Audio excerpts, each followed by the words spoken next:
This is an ADC warning. The crimes you're about to see are true. Only the names were changed to protect the ignorant.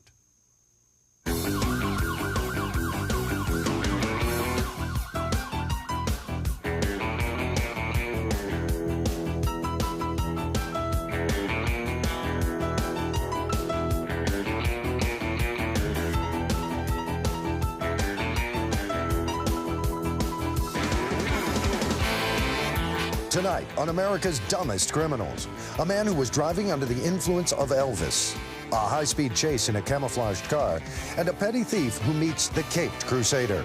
This and more on tonight's special edition of America's Dumbest Criminals.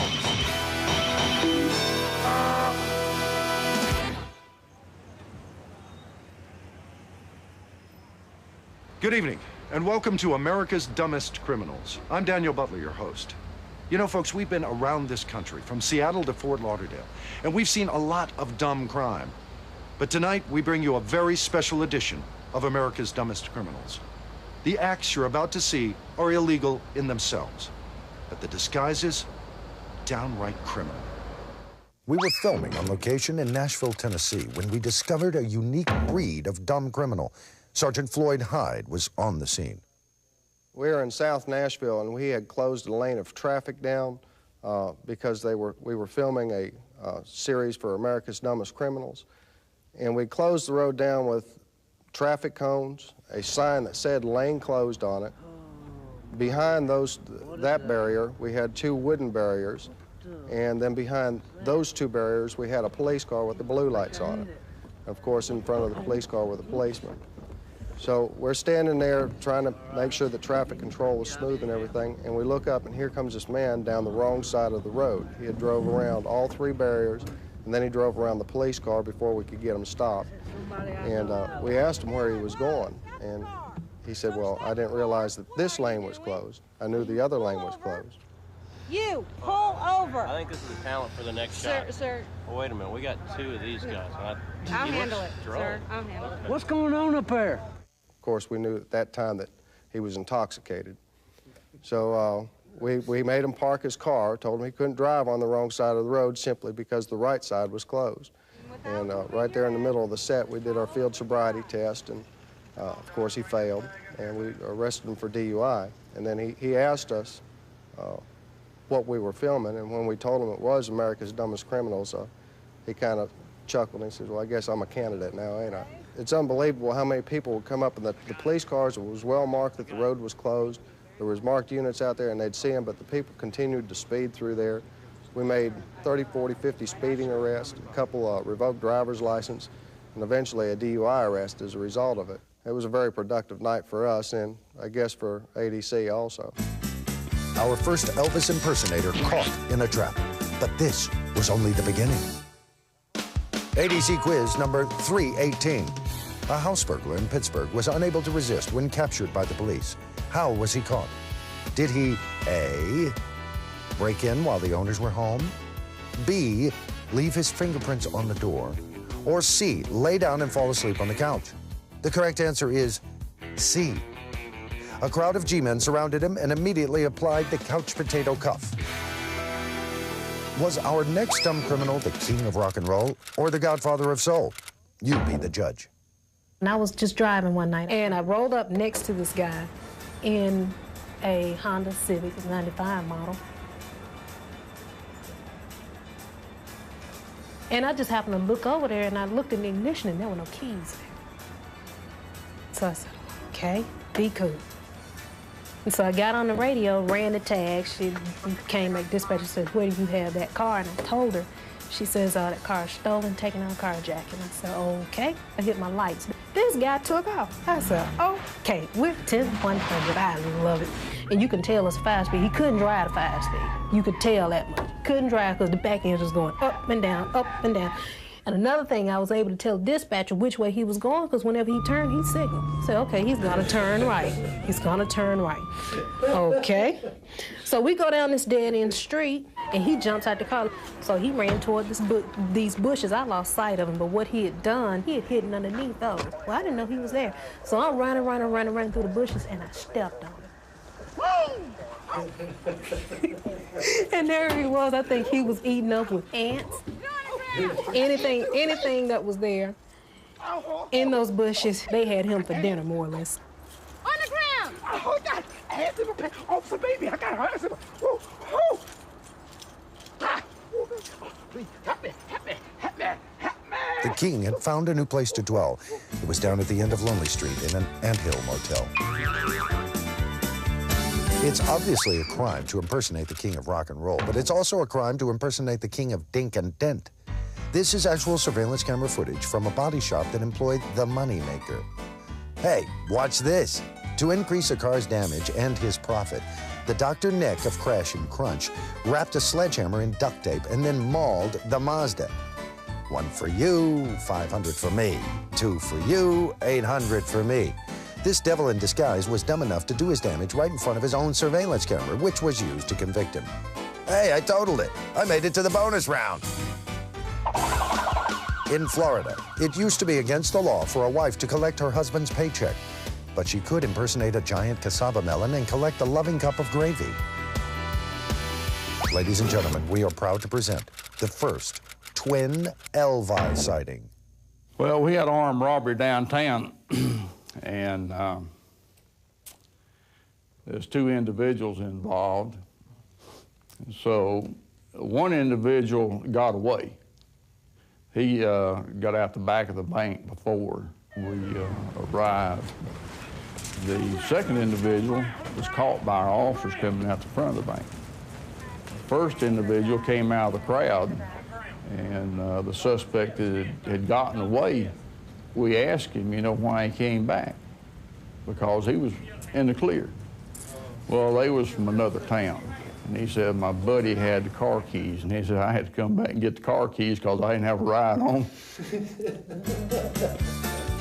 These twins got all shook down. Coming up, an Elvis impersonator who really bombs at the bank.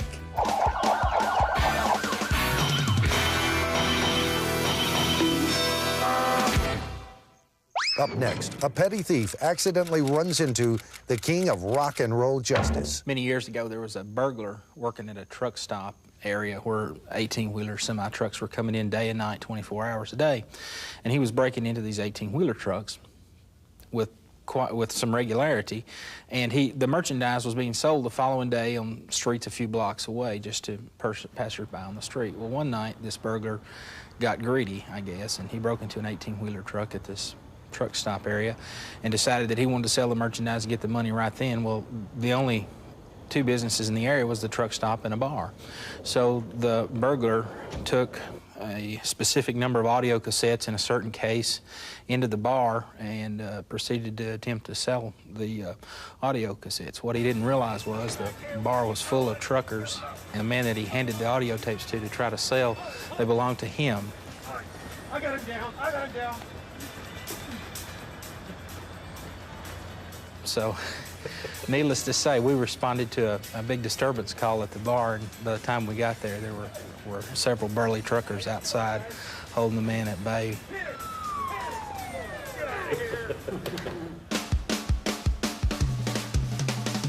This dumb criminal was a hunka all beat up.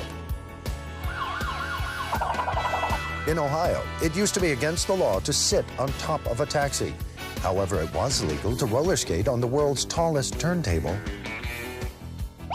Warning, the following scene contains graphic footage of a serious eating disorder. And this officer, he'd come up and was hungry that night, was on his way home, so he decided to stop at the restaurant to get one of their famous strawberry pies. And so he got this call. He said, well, I'll catch this call before I go home. He pulled in behind this business and left the pie and everything in the back seat of the car, so he goes in to process the crime scene. And he's in there with his walkie-talkie, and he's dusting for prints and whatnot, and all of a sudden they hear this frantic call over the air, help, help, help, you know. And the dispatcher comes on and said, unit calling for help, you know, identify. The guy said, I don't know my car, I don't know where I am, I need help. And she says, well, look at your car door. She thought it was a citizen calling for a citizen. Look at the side of the car. And so he looks at it and he says, 412, 412.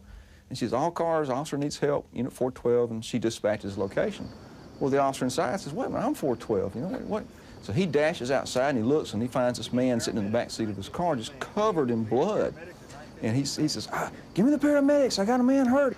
All of a sudden he looks at this guy and he looks in the back seat and the guy's crawled, he's drunk, he crawled in his back seat to get warm and he's eating his strawberry pie. And what he saw and thought was blood was strawberry pie just all over this guy. Get out of there, come on. What is the... You messed up my car, you ate my pie. Come on now, what's going on? It was cold. I climbed inside to get warm. Yeah, it looks like... buzz on, I got munchies. This dumb criminal is definitely going to face lab. You know, Elvis liked fast cars, but he also liked great landscaping. This sketch contains one of those. This is an outlaw landscaping company car receiving a high-speed police escort on the way to a corporate client. First of all, the landscapers will remove a pesky tree to make room for new growth.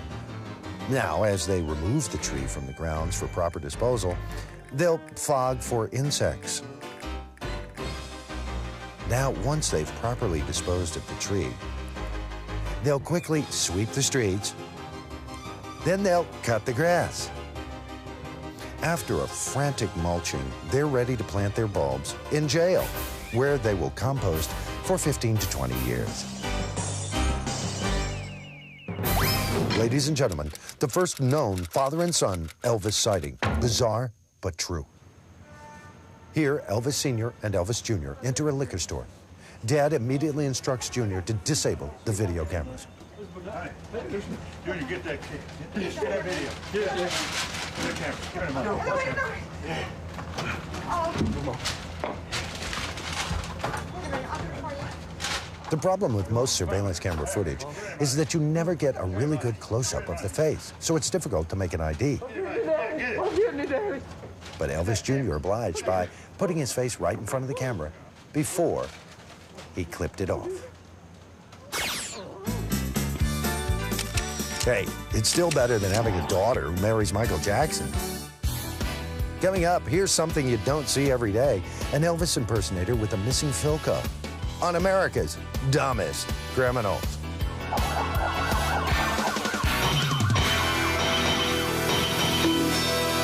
Next up, John Rhodes tells us about a man who impersonates a bank robber. It was a bomb threat / bank robbery. A man had called a bank on one end of the county and said, there's a bomb on your building. I'm going to come through the drive-through. You give me however much money he wanted, or else I'm going to blow up your bank. So Sheriff's Department all started moving towards that bank. They had investigators working. That was just the diversion, and he called the other end of the county and said the same thing, thinking everybody was going to be down here at this bank. Well, the bad guy had called inside the bank and said, there's a bomb on your building. I'm coming through the drive-through. I'll show you a green flag. Give me X number of dollars. As soon as they hung up the phone, they walked out of the bank, locked the door, and went next door and called the Sheriff's Department. Nobody was in the bank. He came through the drive-through. Nobody was there. He sat there for a few minutes in his car there at a business next door watching him. He's waving a green flag. Nobody's at the bank. And when the deputy drives up, he's standing there banging on the window. I need more money now. Damon, where are you at now? I need more money now. Come on. Get on the ground. Get on the ground. Put your hand behind your back. Of course, the real king never bombed. This is actual surveillance cam footage of Flora, Dora, and Debbie, the fairy godmothers of crime. Watch closely as Flora, Dora, and Debbie crowd the customer in black on the left. Dora diverts the customer's attention by reaching in front of her, while Flora filches the funds. Once the grab is made, Dora sprints around left in just in time to make the handoff to Debbie. Now let's see that in slow-mo replay to spot the foul. The teams are lined up. Dora calls the signals, 248, 248, hut, hut, there's the snag. Dora blocks while Flora dashes for the corner. She's got some open running room. Debbie's pulling in just in time to receive the handoff there. She's got the ball now. She's got possession, tight roping down the sideline. Debbie high steps to pay dirt and a jail cell. And now for a dumb criminal who got all stuck up.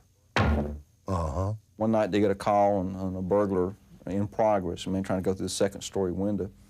And they go up and they pull up and they're shining their lights around, and sure enough, he had 1 foot in the tree and 1 foot behind a drain pipe. Whoa. And they said, He's all right, Jeff. Johnny, what are you doing up there, man? Just hang on, man. Don't fall. Are you stuck, man? Uh-huh. You can't get down from there? My feet are shaking. The branch is breaking. My foot is stuck. And I don't know how I got up.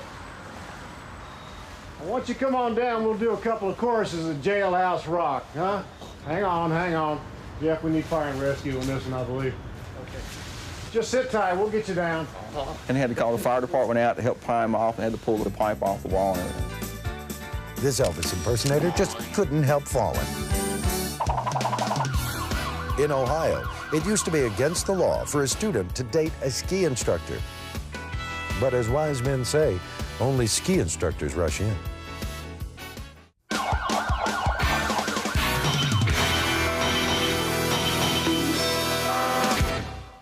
Next up, Frank Walmer bags 2 beanheads in a doubleheader. While on duty in Baltimore, Frank Walmer spotted a man carrying a television. Yeah, you. Could I ask you a few questions? Hey, just put the TV on the hood. Right here? Yeah, right there's good. Is this your TV, sir? Oh, yeah, yes, sir. Yes, sir, I was letting a friend watch it. Friend, huh? Yes, and I was just taking it home. Okay, yeah. Well, do you have some ID, sir? Yes, sir. Yes, sir. He wanted to watch the 50th anniversary of the Hee Haw reunion show. Yeah, that's great. Officer Walmart? Walmer. Oh, Walmer, yes. My second Let me guess. call this in, sir. Just Officer Walmer ran the serial number and checked for burglaries involving that brand of TV. Finding nothing, he let the man go. All right, sir. Here's your ID back, sir. Thank you. Thank you very much. A few hours later, the officer was dispatched to the scene of a residential burglary. And sure enough, one of the items stolen was the television he had just seen, but nothing prepared the officer for what he saw next. Hey, appreciate you coming by. You're the officer I called about theft here. You had a break-in? I don't, you know, my baby was in fixing me a nanner sandwich, and I had, excuse me just a minute. Just make sure that you can see my eyes and all. Thank you, baby. And I'll be just a minute. And I'll come in, sound like somebody's jamming my screen door, and I'll come in. Yes, sir. The items were taken? Appreciate that. You got my name down there? Yes, sir. E. Presley. Yes. Thank you very much. And come in and somebody, excuse me just a minute, somebody taking my field coat. What is it? And, what's well, it? that's some alfalfa that my cousin, and they had, what's that? Well, that's some potpourri that my wife keeps in the house. Sir? Makes it, you can all keep back. Keeps it smelling nice, and I didn't think anybody. I come in, and my filter was gone. It was a 50s we said I bought it. They didn't take my headphones, didn't take nothing else, but you don't want a sandwich, do you? Come in, it was, they didn't take... Yes, sir. Oh, what's that? Baby, I told you about keeping these carburetors out here in the house. It's from old Chevy. And, Mr. Presley, I think you need to come with us, sir, downtown. Excuse me? I think it's time for you to leave the building. Hang on a minute. Baby, they want me to come downtown for just a minute. Sign an autograph for somebody reckon here. I don't know. Give me another sandwich. Officer Walmer arrested the impersonator and later grabbed the burglar. It was truly a doubleheader. That's all the time we have on America's Dumbest Criminals. Tune in next week. Don't impersonate the king. And remember what Black Elvis says. Don't be dumb. Don't break the law.